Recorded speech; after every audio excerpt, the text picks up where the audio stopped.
Mwaramutse none tariki 12 z'ukwezi kwa gatanu mwaka wa 2026. Tuvuga iki? Isirayeli yarihaye ibyo kwigira abahatale murasezo bwa hagati wazarwana na Hezbollah abafashwa na Iran babatikagure babahombore babasenye burundu. Ijambo rya Benjamin Netanyahu ryibuka turacyafite umurimo ukomeye cyane wo gukora, turacyafite imirimo myinshi muri Liban. Tugomba gusenya Hezbollah, tugomba kwizera ko Hezbollah itagifite intwaro zo kudutera ubwoba. Arongera ati Hezbollah baracyafite drones zidasanzwe za FPV zikoresha fibre optique, tugomba kuzirimbura tukamenya ko Hezbollah nta maboko igifite. Aha bapange n'abandi bapanga. Hezbollah yagabye igitero simusiga kuri Isirayeli, ibifaru byabo bya Merkava, uburinzi bw'ikirere, ijoro riteye ryateka 11 cyateka 12. Mama na mama bibaye ibyago bikomeye cyane ku rwego ruremereye. Ndaje mbikubwire kamwe ku kandi ko bigendekeye Isirayeli, igihugu cya Benjamin Netanyahu. Abayahudi bari mu marira. Kuri ruhande ariko Iran izanye muri Hedramez submarine cyangwa se muri Hormuz ubwato rutura bwa submarine. Kubera iki leta zimwe za Amerika zitinyi submarine kuruta ubwato bwa kariya bw'abashinwa? Ni submarine iteye ubwoba, aho Iran yatangaje yuko hari impimo za ballistic, kandi none ubwo ngubwo bapanuye intambara byanyabyo. Niba Amerika irenze ku murongo igakora irindi kosa, ubwo nyine bagiye kwikurura ibyago bikomeye kurwishigishira ubundi bakarusoma. Niko mu Kinyarwanda bavuga. Iran igaragaje neza yuko iby'imitereto n'imikino bivuyemo, ubwo nyine nimba rugamba leta zimwe za Amerika ishaka nihagare hamwe ubundi barurwane. Ikintu nk'iki ngiki kije mu mazi hafi y'umuntu ushaka intambara, ahita amenya itangazo muhaye iryo ari ryo, ahita amenya neza ikivuzwe icyo ari cyo. Hanyuma Iran nanone usibye ibyo ngibyo yanakoze gutya ifungura icyo twakita inzira nshya yo guhangana na Isirayeli, kurasa muri Isirayeli kwa Bibi. Nyuma ya Bidabi, Iran igaragaje gahunda zidasanzwe z'imikorere yayo, igaragaje uko igiye kwitwara ku bijyanye n'imirongo y'imbere ku rugamba. Yerekanye neza uburyo urugamba rugiye kuba rukomeye, kandi uburyo intambara igiye kuba ari mbi kuri leta zunze ubumwe za Amerika, ariko by'umweko Isirayeli. Ndaza mbikubwire. Hanyuma ku rundi ruhande yitwa Benjamin Netanyahu alias Bibi, minisitiri w'intebe w'igihugu cya Isirayeli, bitewe n'ubutumwa yakiriye bw'uko bwa Donald Trump agiye kugira uruzinduko mu Bushinwa akajya kuganira na Xi Jinping, umufasha wa Khamenei. Uyu mugabo yagaragaje neza ko atagifite icyizere gihagije kuri leta zimwe za Amerika.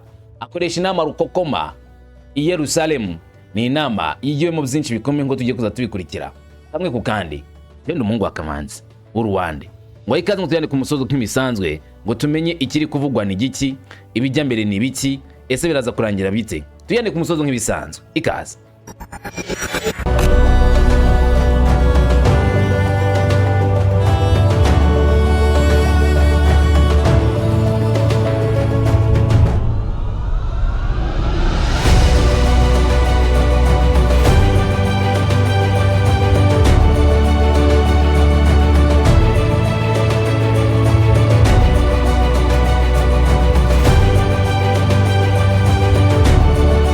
Nivyo unanyemerere tubyinjiremo twanariza ducukumbura tureba kamwe ku kandi kuzabaye, hanyuma twinjire ariko nanone duhereye ku mirongo y'imbere ku rugamba, aho nyezina havuzwe ibidasanzwe kuri Israel, havuzwe agahinda n'agahiri kuri Israel.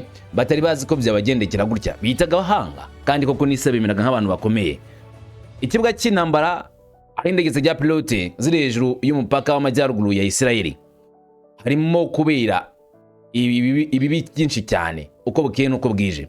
Amashusho mashya yashyizwe agaragara na Hezbollah. Ubu avuga ko barimo kugaragaza indege yabo ya kamikaze yiroha mu mwobo cyangwa se yiroha hejuru handi ikigega cyangwa se igifaru kidatanka kiba gifite umwanya munini umutwazi wacyo akunze kunyuramo. Murabizi ababaye mu giseke cyangwa se bibona ku mashusho.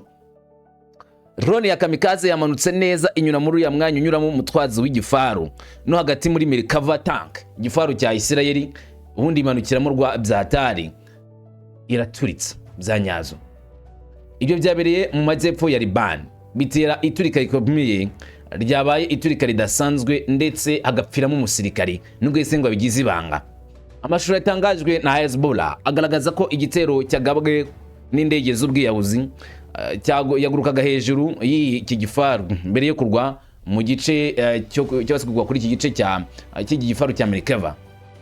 Nyuma y'akanya gato indi ndege itagira abapilote isa nkaho yafashe ikintu kinini iramanza yagaragaza amashusho y'igifaru nanone cya leta Israel cyangwa se ikimodoka cy'intambara, uko byagaragara atari igifaru nka Merkava ahubwo bigaragara ko ari urumodoka rw'intambara, maze ikimanukira no hasi ngo turi. Ikimodoka nacyo baragitwika by'ako kanya, ndavuga masashyira kino gitondo tajya ngo ni kera cyane zabaye. Icyakora ukuri nako ntakuramenyekana neza ku cyaturitse icyo ari cyo, wenda umuntu amenye neza ese koko ni igifaru cya Israel, ese ni ikimodoka cya Israel, nese niba ari ikimodoka cya Israel ni cyo mu bw'uhe bwoko, ntabwo ibyo biramenyekana neza. Gusa ikidashidikanywaho nuko koko ari iturika rikomeye cyane ryabaye. Witegereje neza uburyo amakuru yabanje kubivuga, avuga yuko iki gikorwa cyabaye igikorwa gitunguranye cyane ku buryo bukomeye cyane. Bikekwa ko iki gikorwa cyabereye ahantu runaka mu majyepfo ya Libani, mu gihe hari imirwano iri hagati y'abarwanyi ba Hezbollah n'ingabo za Israel zikorera hafi y'akarere k'umupaka wo mu majyepfo nyine ya Libani, uburyo ibikomeje kuba bigaragara. Iyi video ya kabiri Hezbollah yagaragaje uburyo bibasiriye ibikoresho bya Israel ndetse n'uburyo bavanyeho icyo wakita ukwiyubaha kwa Israel bakayisuzugurira ku karubanda barasa ibikoresho byayo. Hezbollah yashyize ahagaragara mu munsi umwe nanone uburyo yibasira Israel. Mbere yaho iri tsinda rya Hezbollah niryasohoye amashusho nanone atandukanye avuga ko berekanye indege zose za pilote zigaba ibitero ku byuma birinda ikirere bya Israel bya Iron Dome hafi y'umupaka wa Libani. Hezbollah yavuze ko igikorwa cya mbere kibasiriye ahantu ha gisirikari ha Israel mu gace k'iburengerazuba bwa Galilea, ndetse inavuga ko ariyo yakoze ibindi bikorwa by'indege za pilote hafi y'umusozi wa Merene. Uku ni ibirego cyangwa se ukuntu amakuru akomeza kwiyongera, harimo gukurura benshi hakibazwa uburyo Israel irimo kugenzwa muri kino gihe kandi yaravuze ko ifite imbaraga hejuru ya Hezbollah. Abayobozi b'umutekano wa Israel ubwo baganiraga ku mugaragaro ku kibazo cy'indege za pilote zikomeje kwiyongera ku ruhande rwo mu majyaruguru, nk'uko ikinyamakuru KN cyo muri Israel kibitangaza.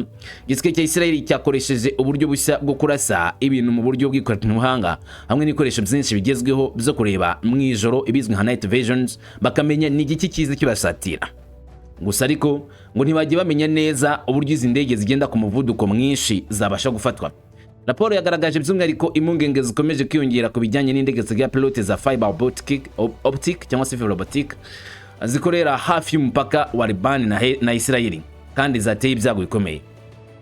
Intambara ku ruhande rwa Israel rero na Libani ikomeje gukaza umurego, aho Hezbollah irasubisa subisa bya rocket indege za pilote ziturika ku ngabo za Israel zikorera mu majyepfo ya Libani. Nk'uko ingabo za Israel ubwabwo zibyivugira, ingabo za DF zivuga ko ibisasu byinshi n'indege za pilote zatewe masaha make gusa ashize byerekeza ku biro bya Israel hafi y'umupaka, mu gikorwa gisa naho ari ikindi gikorwa cyo gushyira igitutu gikomeye ku mitwe y'ingabo za DF ziri ku butaka mu majyepfo ya Libani ngo zisubizwe inyuma. Nk'uko igisirikare kibitangaza, indege ebyiri zitagira abapilote nizo zabanje kubatera ubwoba hakurikiyeho za roketi nyinshi zaturukaga muri Libani ziza imbimbiko ku ngabo za Israel. Ari nako abanya-Israel bahise bashya ubwoba batangira kwibaza uburyo noneho izi ngabo za Israel zaza kwitwara imbere y'ibi bitero bihambaye bya Hezbollah ni no mercy, nta mpuhwe na guhagarika. Muri make bararwana imbimbiko, barasa naho bashaka insinzi mu buryo bwuzuye, barahosa nkaho bashaka gukubitira hareba inzega Israel icyitwa guhagarika umunye-Hezbollah bisa no bitakunda. Hezbollah uzikivuga navuga irarwanira ubusugire bw'igihugu cyabo, irarwanira uburenganzira bw'igihugu cyabo, ubutaka bwa Libani ise ishaka kwigarurira. Kubw'ibyo nta kintu na kimwe ise ishobora kuvuga ngo Hezbollah bumve ni ukurwana mpaka hasi hejuru. Aho tuhavuye cyangwa se tuvuye kuri ibyo ngibyo, ukamenya neza ko Israel yashyinguye abakomeye yo gushyingura mu cyubahiro umusirikare waguye ku mirongo y'imbere ku rugamba hafi y'umupaka wa Libani. Nkuko bitangazwa, bari mu cyunamo bateraniye kuwa mbere gusezera ku musirikare w'inkeragutabara Israel Alexander Grovanov, umusirikare w'imyaka 47 waguye mu gitero cya Hezbollah cyagabwe hafi y'umupaka wa Israel na Libani. Nkuko bitangazwa, amashusho yo mu muhango wo gushyingura yagaragaje ibintu bibabaje cyane ubwo yagize umuryango abasirikare n'inshuti bari mu kababaro bari bahagaze iruhande rw'isanduku mu gihe cyo gusezera bwa nyuma kuri Golovanov ni mu gace ka Paktiv yakoraga nk'umushoferi w'igifaru we na bagenzi be baturikiye rero mu gice cyo muri Libani aho yari muri bateri y'6924 ya Israel yo gutwara ibikoresho n'abasirikare. Yasize umugore we Marina n'abana babo babiri, hanyuma bakagaragaza neza ko yari umuntu ufite umutima ukomeye. Umva uko byifashe umuhango wo gushyingura uyu mugabo ndetse n'uburyo amagambo yatangarijwe muri uyu muhango yakuriye amarangamutima benshi. Alex ni se w'umwana w'umukobwa w'amezi 8 wishimira cyane witwa Lenoy, kandi ibi byose abikora by'umwihariko kugira ngo amurinde. Buri wese akomeje kuvuga ko Lenoy asa cyane na Alex. Ni ukuri rwose barasa. Ibyo by'ukuri ameze nk'umuntu usa cyane na se, asa nawe mu buryo butangaje. Ariko ari kumwe nanjye, nzamurinda n'umutima wanjye wose. Ngiye kubabwira inkuru yose mpereye igihe se yavukiye, buri kantu kose, ibintu byose byabaye mu buryo bwose bukomeye. Hari n'amagambo y'umugore wa Alexei wapfiriye ku mirongo y'imbere ku rugamba bari baje gushyingura. Umuhango waranzwe n'amarangamutima uyu mugabo yari atwaye, binarangira n'izindi modoka ziri ku ruhande rwe zibigendeyemo. Abamwe barakomeretse cyane bikomeye bari ku bitaro, uyu we yahise apfa ako kanya. Ubu rero bari kwibaza uburyo runo rugamba baraza kurwanamo. Ni mu gihe Isirayeli ibona ko Hezbollah irimo kubarusha ubwenge kandi irimo kugaragaza imbaraga zayo zikomeye n'uburyo budasanzwe bwo kwirwanaho ikoresheje uburyo bwo mu kirere drone. Ijya Isirayeli reka tube nk'abivuyeho twizire kuri Iran. Iran yo nakasa mutwe izanye muri Hormuz submarine. Kubera ikizanye submarine, ubundi ko Leta Zunze Ubumwe zatangiye guhabuka submarine ya Iran. Ni submarine iteye kigase bwato buteye bute uburyo bavuga ko butinyitse ku mirongo y'imbere ku rugamba. Ariko ngo n'itangazo risobanutse neza y'icyo Iran iri guteguza nk'intambara yeruye mu mazi nimba Leta Zunze Ubumwe za Amerika nazo zikomeje ibyo. Abayobozi ngabo za Iran ubu baravuga ku mugaragaro ko amato yabo yo munsi y'amazi yiteguye kurasa, arimo kugenzura inzira ikomeye cyane ku isi ya petrole ariyo muhora Hormuz. Umuhora Hormuz uhinduka igice cyo kurwanirwamo ku bikomeye cyane. Buretse ku itariki 10 Gicurasi umuyobozi w'ingabo zirwanira mu mazi Shahram wa Iran yemeje ko abasirikari babo bakoze ibikorwa biremereye kandi ubwato bwabo butoya bwa Gadil ndetse na submarine bwari burimo gukorera hamwe mu muhora Hormuz. Ati mu mazi yagutse mu nyanja Gulf gusa, aho bigaragaza ko ubu bwato bwageze mu nzira ntoya ya Hormuz. Ingabo zirwanira mu mazi kandi zivuga ko ubwato bwa Gadil bushyirwa mu mwanya wo guhangana n'ibibazo byose. Akoreshwa cyane imvugo nk'umuburo ku mwato ya Leta Zunze Ubumwe za Amerika ashyira mu bikorwa ihagarika rya Trump ryo guhagarika ubwato bwose bwa Iran bujya ku byambu bya Iran, cyane ijyanye n'ubucuruzi, ibyo bise blockade. Ubu bwato bwa submarine Gadil buze gutera ubwoba. Ubu bwato bworoheje bwari bwabanje kuzenguruka Hormuz bwabundi bitwaga speedboat, nabwo bwabwo bwari bwatangiye gutera ubwoba Leta Zunze Ubumwe za Amerika ko bwari bwinshi. Namwe mutekerezo bwatije 30 muri Hormuz honyine, ariko ntabwo bihagije, bazanye submarine yabo. Uretse Donald Trump uribuka amagambo yavuze ubwo barashaga Aris Dina ubwato bwa Iran. Uribuka ibyo yatangaje, yavuze ngo ubwato bwose cyangwa se ingabo zose zirwana mu mazi za Iran barazitsinze, nta bwato basigaranye. Iki ngiki ni giki? Ubwato bwaje kandi nanone mu buryo budasanzwe, akenshi bukora nk'uburyo bwa dolphin zo muri kigobe cya Perse. Make ni ubwato bufite ishusho y'ibifi binini bizwi nka dolphin byo mu kigobe cya Perse. Babukoze muri ubwo buryo, muri ayo mashusho y'ibyo bifi. Ntabwo ari butoya, bugoye cyane kubona kuri radar. Reka naho byoroshye, radar zo mu mazi, kandi burakomeye cyane. Bivuze neza ko Hormuz yahindutse kill zone, agace ko kwicirwamo n'umuntu wese kwibeshya kabwa agiye guhangana na ARGC. Nkuko umuyobozi w'ingabo abivuga, ubwo bwato bushobora kuruhukira hasi mu nyanja kundiba kandi bukamara igihe kirekire cyane bwiturije. Mukagira ngo nta kintu kiri hafi yanyu, kazana ubwato bwanyu mu kugenda barangije kubona kuri radar yabo, bafite kumva ikintu cyaturikije giturutse mu hasi ari wa misile gohereje n'iyi submarine. bukoresha uburyo bukomeye cyane bwo kuba mu mazi by'igihe kinini, batwara umwuka mwinshi uhagije ndetse n'ibikoresho byinshi byo kwifasha cyane mu buzima bwabo bwa buri munsi, ndavuga abasare. Ubushobozi bwo kuruhukira hasi butuma amato yo mu hejuru abutinya cyane, kandi bigatera amato y'umwanzi kwirinda cyane cyane kunyura mu gace ka Hormuz nk'ubu ngubu, mu gihe bazi ko iyi submarine iri muri iyi nzira. Uyu muyobozi avuze ko ubwato bwo munsi y'amazi bukoreshejwe mu gikorwa cyo gutangira mu rwego rwo gusubiza igitero ku bwato bw'intambara bwa Iran bwakozwe bwarashweho mu minsi yashize Al-Sidina mu nkengero za Hormuz no mu nyanja y'Ubuhinde yo majyaruguru, nk'uko abivuga nyuma yo gukora ibikorwa byo gushakisha ubwato bwabo. Ubwato bwo munsi y'amazi bwongeye kurohama kugira ngo bwongeye kwibira, byabaze ntabwo ari kurohama no gusubira muri aya mazi kugira ngo noneho barinde uyu muhora bya nyabyo. Bivuga ko Iran ifite ubwato bw'intambara bwa Gadil bugera ku 9, uvuga ngo ni hagati y'ubwato 19 ahubwo biza ku bwato 23, niyo mibare bavuga. Ndavuga izi submarine hagati ya 19 na 23 nizo bivuga ko Iran itunze. Hanyuma kandi ibi bikaba bituma iba igisike gikomeye cyane mu mazi y'aba Perse no mu nkengero za Hormuz. Brigadil yubatswe by'umwihariko ku rugamba rwo mu mazi rutoya mu nkombe za Hormuz no mu nkengero zayo, aho ujya kuzimu ubwato bushobora kujyamo ari ujya kuzimu bw'imuhengeri cyane. Ikindi kandi ukamenya ko ushobora gutwara intwaro ugatwara n'ubundi bwato butoya. Ikindi kandi ukaba ushobora kuba ufite uburebure bwa 29 kandi ufite ubushobozi bwo kugenda butwaye toni hagati y'117 n'ijana 150, bigatuma bungana n'ikamyo nini cyane kuruta ubwato busanzwe bwo mu mazi.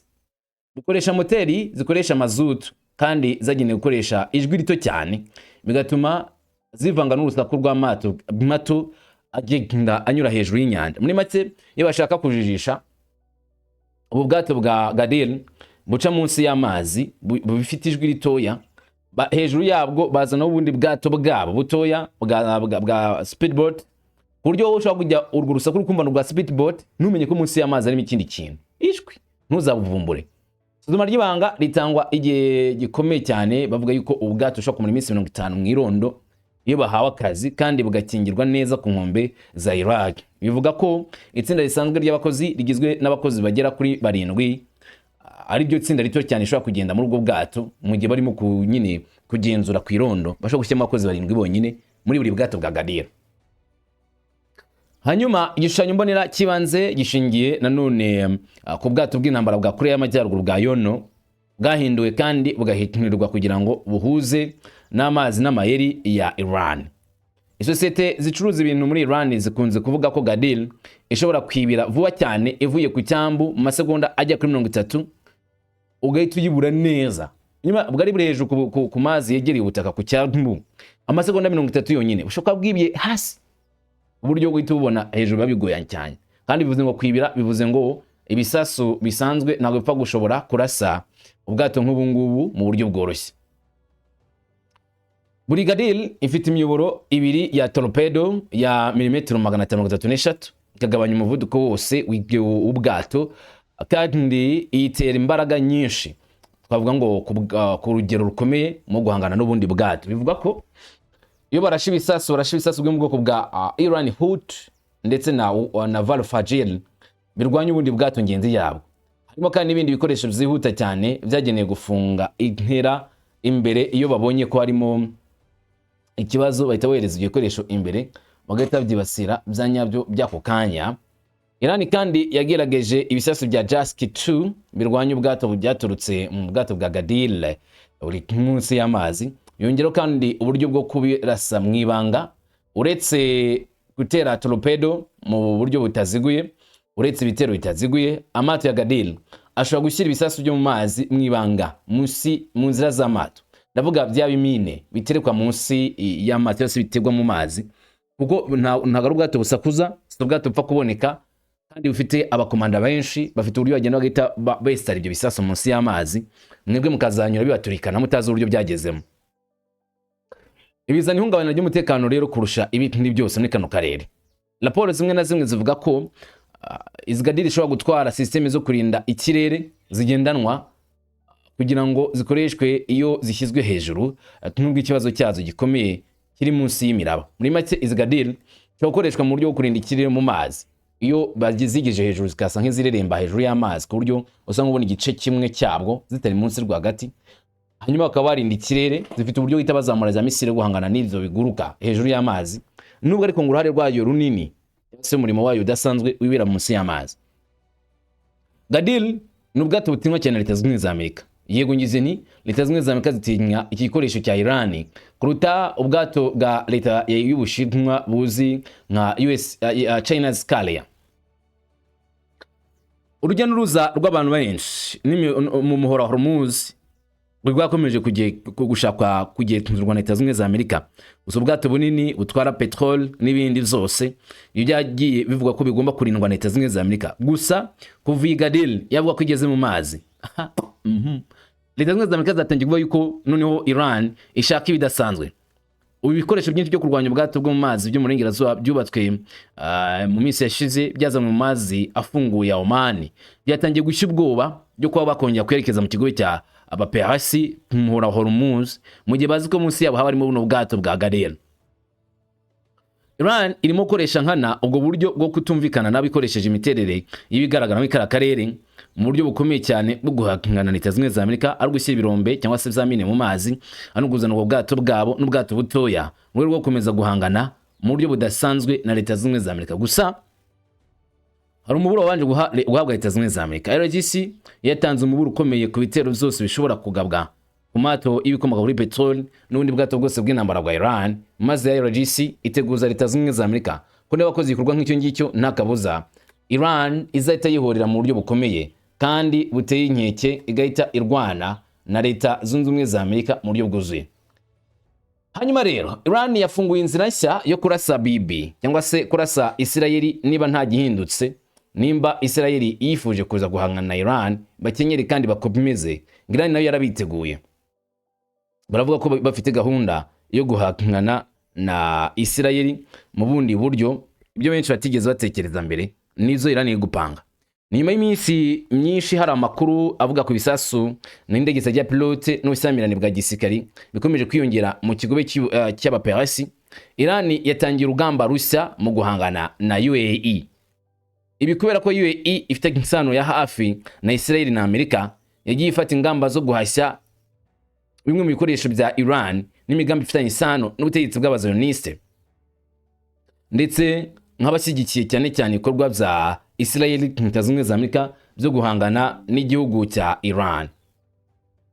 Mu kiganiro n'itangazamakuru, umuvugizi wa Minisiteri y'Ububanyi n'Amahanga ya Iran Ismail Baghai yavuze ko Iran yakiriye amakuru avuga ko abaturage ba Iran bahohotewe muri UAE mu cyumweru gishize kandi ko Iran ubungubu irimo gukurikirana iki kibazo. Amagambo ye ngatoranijwe neza, ariko ubutumwa ntabwo bwihishiriye, ahubwo ni ubutumwa busobanutse kuri ibihugu z'Abarabu.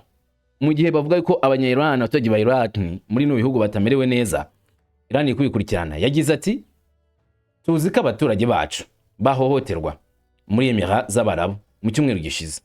Twatangaje amabwiriza asobanutse kuri ambasade zacu na consulat za Dubai, kandi dore ko turimo gukurikirana ibibazo muri UAE. Ati, igikorwa cyose giketniwe mu bushobozi bwacu ntituzateshwa cyangwa se ngo dutinde kugira icyo dukora kugira ngo duhangane n'abanzi bacu. Aya n'amagambo ya Baghai avuga yuko Iran ifite gahunda yo kurwanira abaturage babo mu gihe babayeho nabi. Kuko icyo ari cyo cyose ngo gikenewe mu bushobozi bwose ntabwo kizigera gihagarikwa, bazagikora kugira ngo barengere abaturage. Mu mvugo isanzwe ya diplomasi, ibyo bishobora kumvikana nkaho ari ibintu by'ingenzi. Imiterere y'ikirere yo mu nyanja Gulf muri iki gihe bisa naho hari umuburo ukomeye. Iri tangazo rije nyuma y'iminsi y'imirwano ya gisirikari Iran n'ibihugu byo mu kigobe cy'inyanja, harimo no gufatwa kw'ibisasu bya misile na drone byageze ku butaka cyese mu kirere cya UAE, ndetse no kurasa ibikorwa remezo za petrol. Ubu Iran isa nkaho irimo gutangaza ko niyo abaturage ba Iran bari muri UAE bibasiriwe, iki kibazo gishobora kuba kitagikomeje kuba ikibazo cyo kwihanganirwa, ahubwo gishobora kuba ingamba zikomeye. Nubwo Iran itaratangaza ku mugaragaro ibyabaye, bivuga ko bireba abaturage bayo, ariko mu karere hamaze kugoranwa cyane cyane ibijyanye na diplomasi, kuko Iran ikomeje kuba jujubya. Gusa ibingi bishobora guhita bihinduka ikibazo gikomeye. Ibi ngibi kandi bimenye ko bibaye mu gihe ikigo cya Emirats z'Abarabu cyongeye kugabwaho ibitero, maze Leta zimwe z'Abarabu zitangaza ko ari umuraba mushya w'ibisasu bya misile na drone bivugwa ko zaturutse muri Iran bikaza muri kino gihugu cya UAE. Hanyuma ibi ngibi byaje gutuma igisirikare cya Leta zimwe z'Abarabu gihangana n'izi misile na drone bivugwa ko zaturutse muri Iran kugira ngo barebe ko bahangana nazo zitabagiraho ingaruka, kandi UAE itangaza ko izo misile na drone zose bazitsinze bitewe n'uburinzi bw'ikirere bwaho zitageze ku ntego. Ngabyo byatangiye kuvuga yuko Iran iri gukurikirana ibikorwa remezo bya gisirikare bya Leta zimwe za Amerika mu bihugu z'Abarabu, kuko banakomereje muri Qatar, banakomereza muri Bahrain. Ibyo rero bikaba bivuga yuko ari ikibazo gikomeye cyane Iran iteza. Yitwa Benjamin Netanyahu bamutazira Bibi, yakoresheje inama rukokoma i Yerusalem nyuma yuko hari umuhuro utegerejwe hagati ya Donald Trump na Xi Jinping, perezida w'Ubushinwa. Numuhuro udasanzwe uzaba uri kwigwa aho uri kwiga cyane ikomeje kuba mu isi y'uko ku marasirazuba bwo hagati nk'intambara ikomeje kujya mbere, aho Israel yifuza ko urugamba rwakomeza.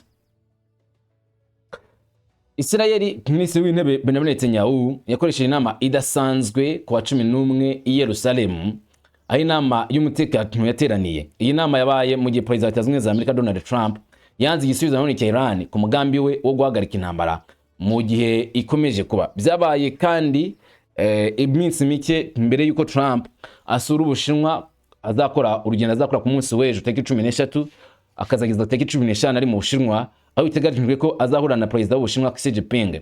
Mbere yaho Netanyahu yari yanenze ku mugaragaro inkunga y'Ubushinwa ku mwanzi wa Israel ari we Iran mu ntambara iherutse kuba, agaragaza umubano wa Beijing na Tehran kari umubano mubi. Yanavuze ko Israel yiteguye kugabanya kwishingikiriza ku nkunga ya Amerika ndetse no mu gihe hari umwuka mubi hagati yayo na Iran. Ibibazo yabajijwe Benjamin Netanyahu, baramubajije bati ndashaka kubaza ibyo uzi ku Bushinwa, ese bwa butanga inkunga y'agaciro kanini mu bya gisirikari kubisigaye kugira ngo bafashe ubutegetsi bwa Iran? Yego, ati nibyo Ubushinwa bwatanze inkunga runaka n'igice cyihariye cy'ibikorwa bya za misile, ariko sinavuga byinshi kurushaho. Ese ibyo birakubangamiye bwana Netanyahu? Oya, ntabwo mbyishimiye. Nikasubije bati kuko bigaragara ko harimo kubikora kunyuranije n'amategeko. Ati birashoboka, sinshaka kuvuga ku Bushinwa cyane, sinshaka kuvuga ku Bushinwa ngewe, ariko ufite amaso n'amatwi kuri ibi ngibi. Yego, ko bwa perezida, yego urabizi, ariko nanone funza umunwa iyo bibaye ngombwa. Inkunga y'Abanyamerika kuri Israel imaze imyaka ibarirwa muri za mirongo yumvikanwaho ku mpande zombi. Ubu rero bigeze kuri miliyari 3.8 z'amadolari ku mwaka, kandi igenzurwa busa muri politiki kubera impinduka mu myumvire y'abaturage ku byerekeye Israel n'inkunga z'amahanga. So wemera ko igihe kigeze ngo leta ya Israel isuzume kandi yenda yongere gushyira mu bikorwa umubano wayo w'imari na Leta Zunze Ubumwe za Amerika? Bivuze ko icyo Leta Zunze Ubumwe za Amerika ziha Israel buri mwaka ishobora kuganirwaho? Yego rwose, kandi ibi nabibwiye Perezida Trump, nayivuze mu bantu bacu Tel Aviv. Hanyuma kandi naravuze nti reba, bishobora kuzahinduka. Usobanura iki? Uravuga iki? Ndashaka gukoresha umwanya wacu ku nkunga y'imari ya Leta Zunze Ubumwe za Amerika, igice cy'imari cy'ubufatanye bwa gisirikare dufitanye, twareba niba twe ubwacu dushobora kwikorera bitewe n'uko twakira miliyari 3.8 by'amadolari ya Leta Zunze Ubumwe za Amerika buri mwaka, aho tugomba gushaka natwe inkunga yacu bwacu igomba kurinda igisirikare cyacu. Amagambo ya Benjamin Netanyahu asubiza umunyamakuru wa CBS News, aho baganiriye ku bijyanye n'uru rugamba, maze Israel ivuga yuko barimo gukurikirana ibera muri Iran, kandi bari no kureba niba bashobora gukomeza urugamba batishingikirije ku mbaraga za Leta Zunze Ubumwe za Amerika, mu gihe Amerika byabigaragaye neza cyane ko iri kugenda bigura intege mu busabe bwa Israel bwo guhangana n'igihugu cya Iran. Nanjye ni iminsi iri imbere ibihatse byinshi, kandi tumenyeramo byinshi, kuko iyo minsi itubwira ibyo ari byaragizwe ibanga. Ubwo njye nawe dutegereje rero tuzamenya ibisumzeho. Ndagushimiye, uri inshuti nziza, tubana buri munsi. Ubwibyo uri umuntu w'umugabo, nanjye ni ugubwe neza, amahoro, imisho n'amahirwe bibe kuri wowe. Shalom.